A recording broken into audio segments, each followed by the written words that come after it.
So let us start images for the website.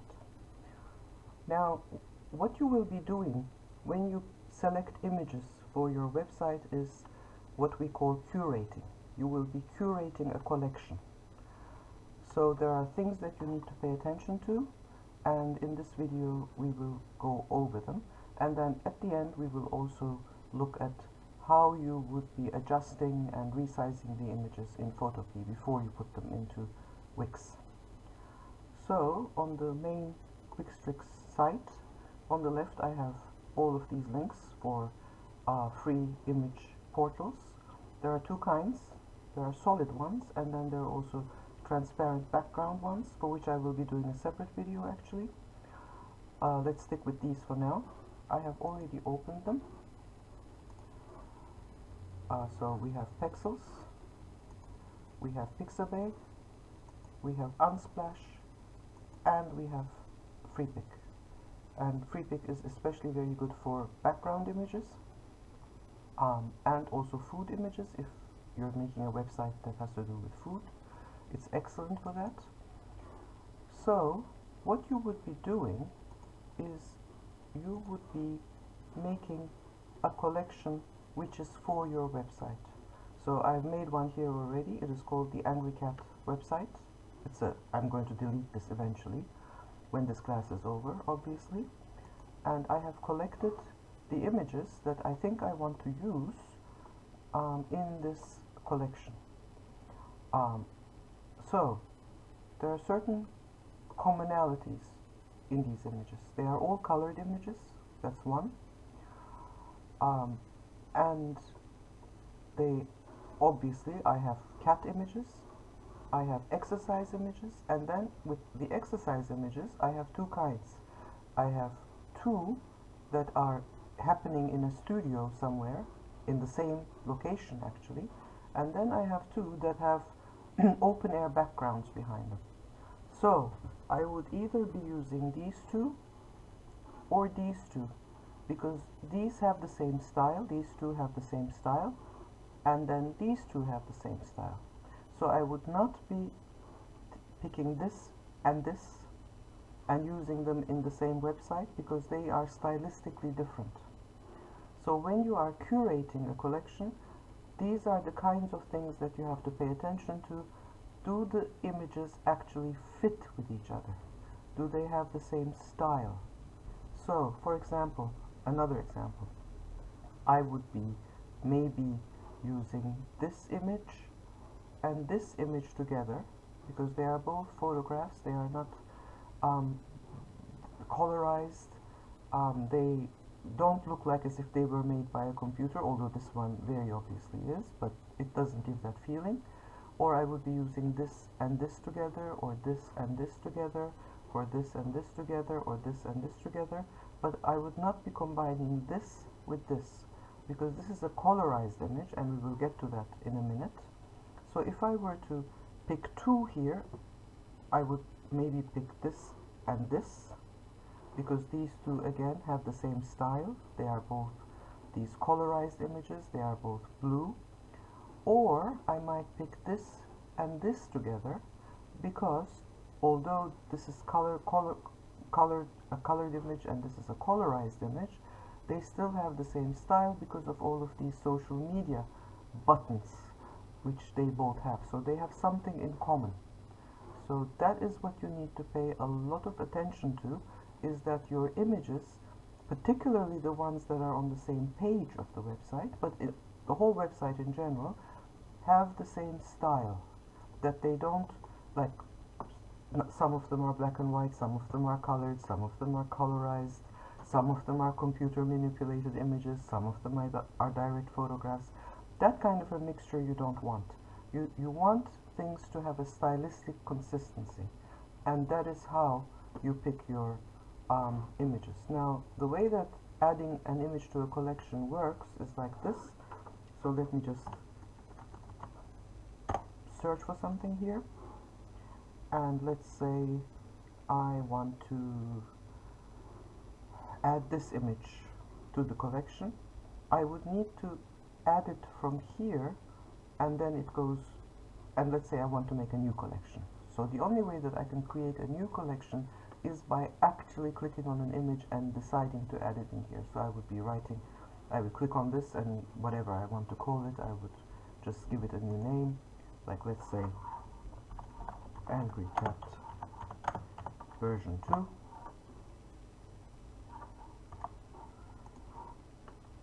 So now this has gone into that thing, and this is the way it works on all of these portals. This is the add button. You click, and then you create a new collection. So let's say Angry Cat website. Well, I did, didn't I? Yeah. So now this image is in that collection.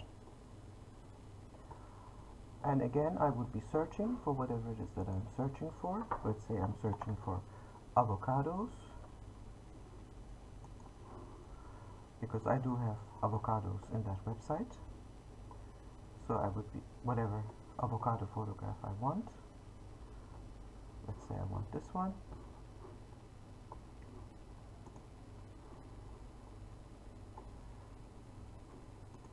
So I just add it to here. So that's how the collection thing goes, how it works, and what you need to pay attention to.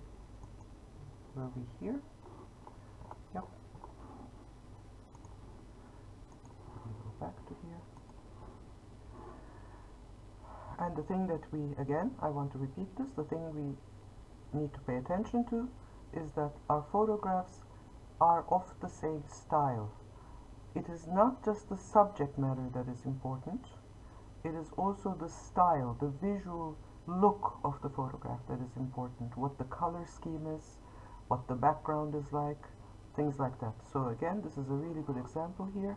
I would be using this and this together on the same page in the same website, or this and this, but not this and this, because these are stylistically different. So that's the important thing to pay attention to. Or for example, I would use this cat and this cat together because they both have blurry backgrounds. It's not just a question of the cat. And I would be using this cat and this cat and this cat together because they are close-ups. We don't see much, but I would be using this cat and this cat together because again here there's a blurry background. But this cat, if I crop it differently, could also work with these here. But this here and this here would not really work well together because this is a different style. It's not just a question of that this cat is screeching and angry and this cat is just looking at us. It's not just the subject matter, but it is also the style of the photograph that is really important. So, having said all of this, let's download one of these photographs and take it to Photopea. And so I'm going to actually download the big size because there's several things I want to show you here. So it's arrived. I have something open here from before. So here we are. So there could be two ways in which I could be using this photograph. One of them could be in a strip which goes all the way from one edge of the screen to the other, and then I could also be using it as just a picture inside the page. So I'm going to make two versions now, one for the strip and then one for an inset photograph. So the very first thing that I would be doing is I would be adjusting the colors of this photograph. So I would be going to curves first. So, okay, let me start again. Image, adjustments, curves. And I think this image can become a little bit darker.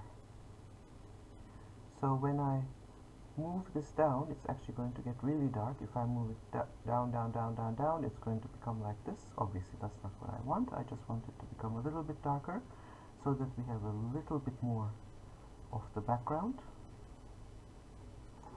Then I press OK. But then what I'd like for her face and this area here to still be lighter. So I'm just going to go here to the marquee tool and press the ellipse and just draw an ellipse. Then hold down the Shift key on the keyboard and add a few more ellipses.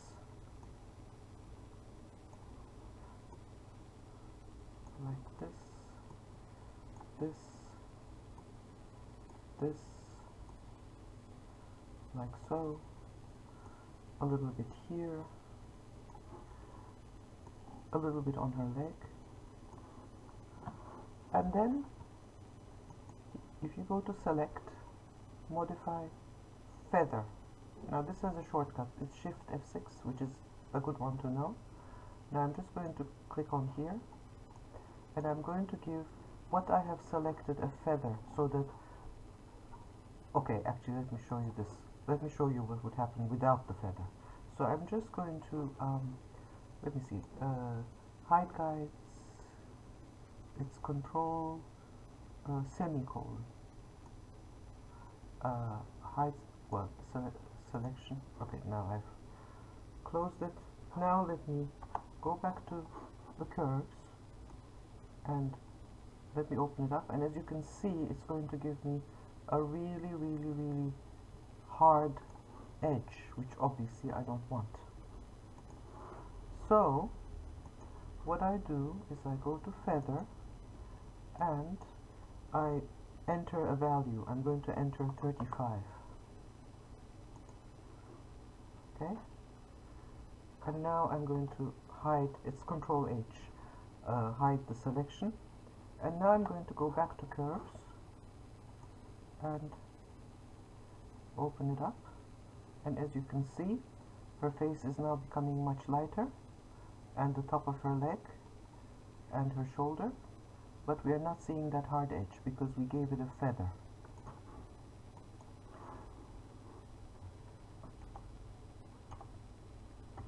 So it almost looks like as if she's highlighted, which we can do even more of. What I actually did, I just deselected this. So let me, so here's the selection. I can either go select, deselect, or I can just say Control D. So I deselected it. Now let's do this one more time. Let's put her in the spotlight. Shift F6, the feather. Now I'm going to give a really big feather, like 120. But now I'm going to inverse. I'm going to make the surrounding selected and the inside is now not selected. Again, I'm going to hide the selection, go back to the curves, and I can make her surrounding darker and darker and darker, and she will then remain highlighted, like so. I'm just going to do it a tiny little bit. Okay, now the image size here is 2048 and this is 1365, and I'm actually going to leave this for the thing that I want to put in a strip, but I'm going to just come in just a little bit with the crop tool, and I want to make sure that her face stays in the middle, and you will find out why I'm doing that as soon as I go to Wix. I can probably come in even more, but again I want to make sure that her face is in the middle, in this middle area. And now I'm just going to export this as a JPEG. You don't need to worry about giving it, just make sure the quality is at 100, and you don't have to worry about renaming it because it'll just put a number behind it, which is really convenient. But now I'm just going to go back to before the crop. I have the history right here. And now I'm going to crop this one more time, but like this, because I want to put it inside as an image. Not inside a strip, but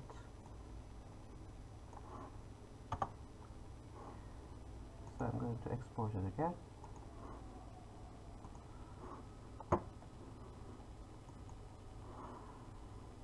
But then I also want to do something else.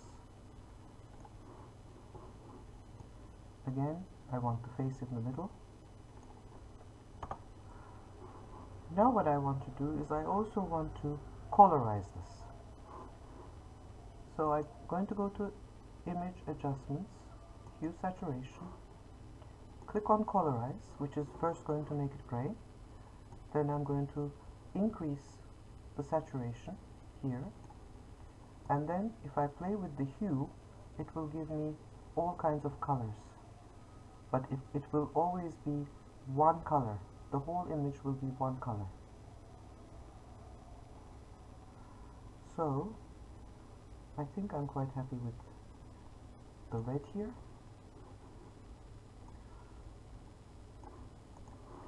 But now that I've done this, it looks like as if I may need to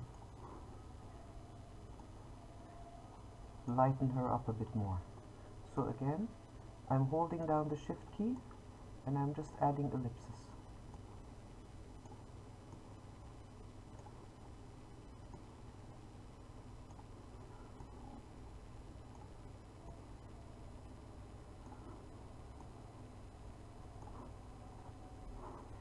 And here I'm going to have a hard time adding an ellipse, so what I'm going to do is I'm going to just select the polygonal lasso here, and again I'm going to hold down the Shift key. Whoops.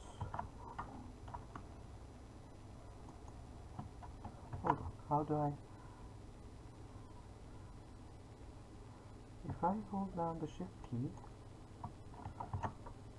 Oops.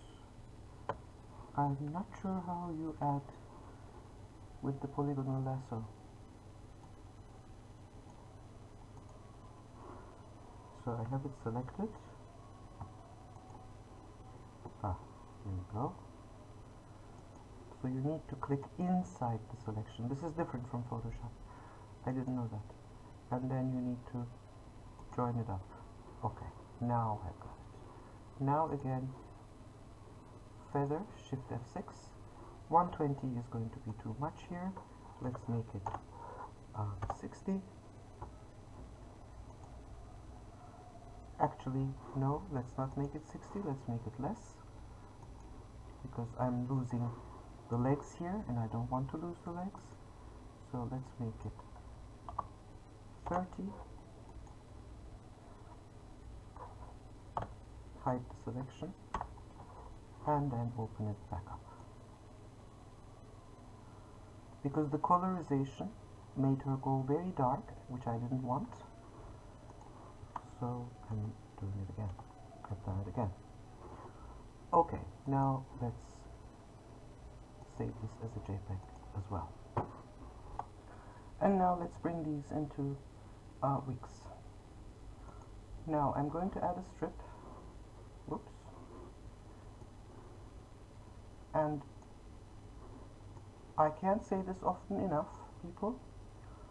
When you want a photograph to go from one end to the other, or a video, please use strips and not the photograph, because even if you make the photograph wider, it is still not going to work with people who have bigger resolutions, wider screens than you do.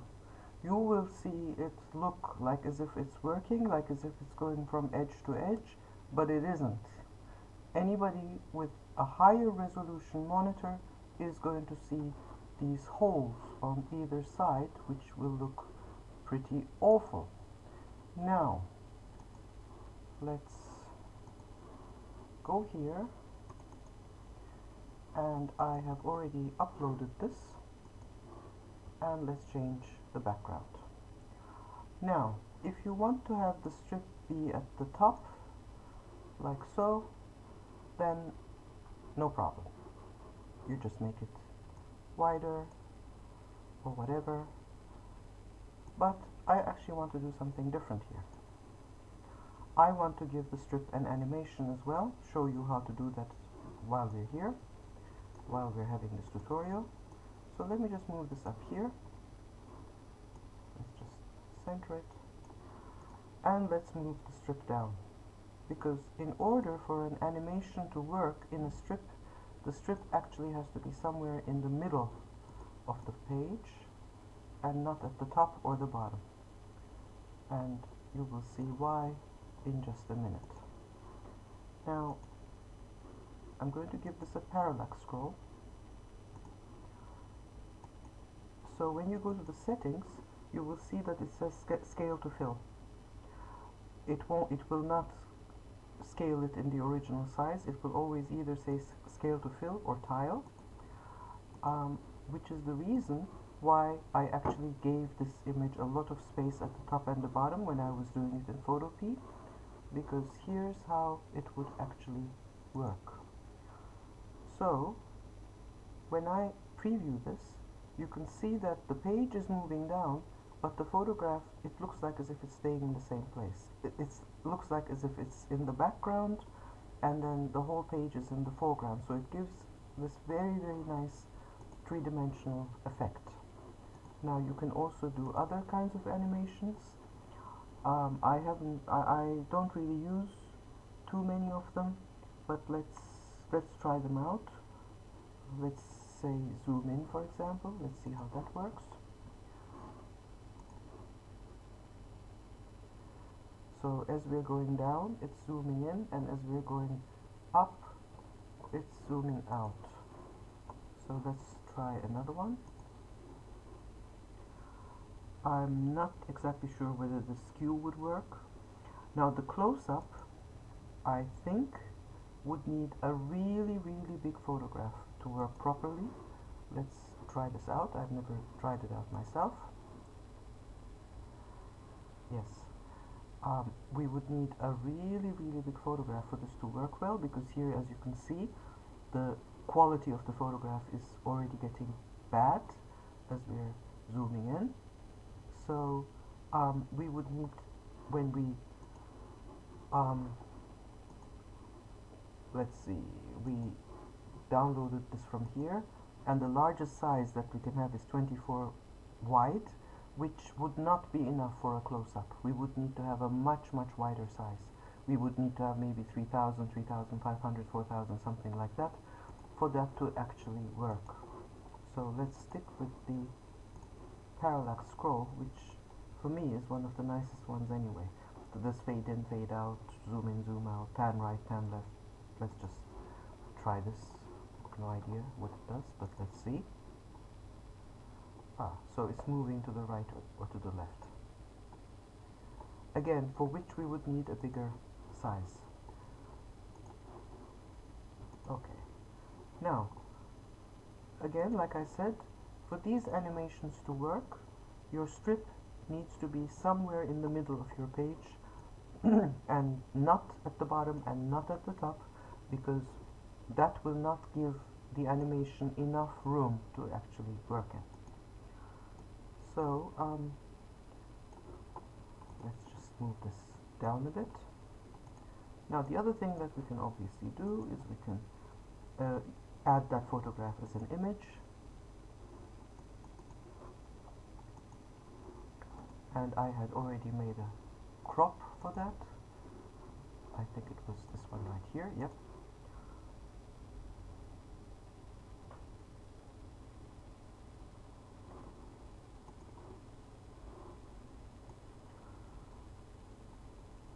So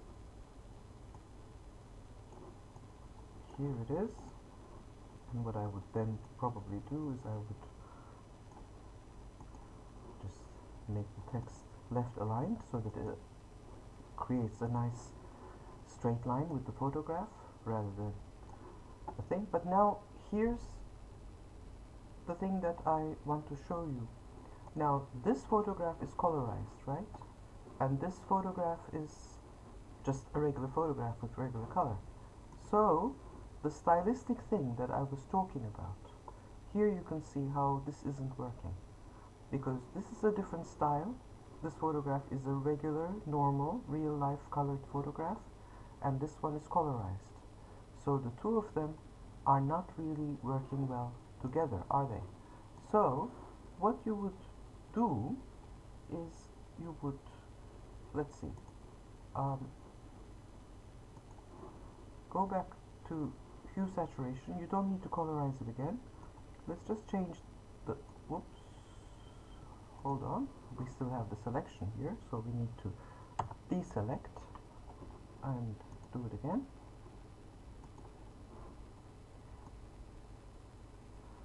So let me now make her like a nice turquoise,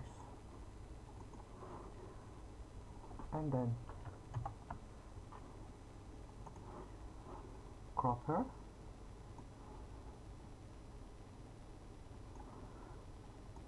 You can also obviously do all of these crops and things inside Wix as well. It's pretty good for that, but I kind of prefer to do these things in the external photo editor.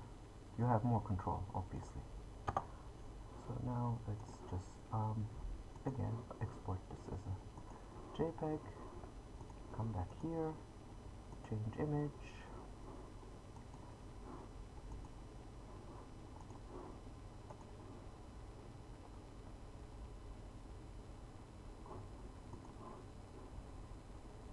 so now, since both the images are colorized, now one of them is green and the other one is red, yes, but that's not so important. That doesn't really make a stylistic inconsistency. They are still both colorized, so now this is actually working. Or it could also work in the opposite way, where you have regular real-life colors in this image and in this image also. So now let's also just look at some of the things that, hold on, let me click on settings to see some of the things that you can do inside Wix with the photograph. You can make it brighter, or you can increase the exposure if you want to. You can do this thing called temperature, which is a kind of a colorization process. Works a little bit like that. You can increase the sharpness, you can increase the contrast, you can reduce the highlights if you want to, or you can increase the shadows or reduce the shadows,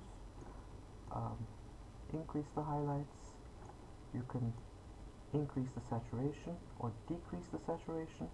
So there's quite a bit you can do here as well. But then another thing that you can do here, these filters cut out, I'm not exactly sure what this does. It supposedly removes the background of the image, which I really don't think would work. The filters I would stay away from. They will not give you as much control as what you have in Photopea. It's better to do all of these things in Photopea rather than here. Adjust we already looked at. There's an auto enhance thing, which I have never really looked at. Let's see what it does. I don't really see a terribly dramatic difference, but whatever. And then you can also crop and resize your image here, which is actually very, very good. It's a very good thing to have here. Now, if you accidentally upload an image which is really big, which you shouldn't do, you should always try to upload your images as big as you need them to be and not bigger. But on the off chance that you did that, you can actually do it here. So you can change this, let's say, to 800. Let me see. Hold on. Oh, Wix is giving us aggro again because we're working in the cloud. Let me see if I... okay, sorry. You need to actually click on that first, and you also need to enable the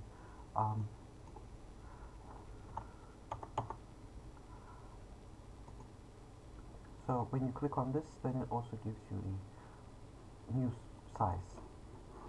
So there's some stuff that you can also do on Wix. However, like I said, I would advise you to do most of your image editing outside of Wix and only do things where you absolutely, you don't want to go back, you don't want to re-upload.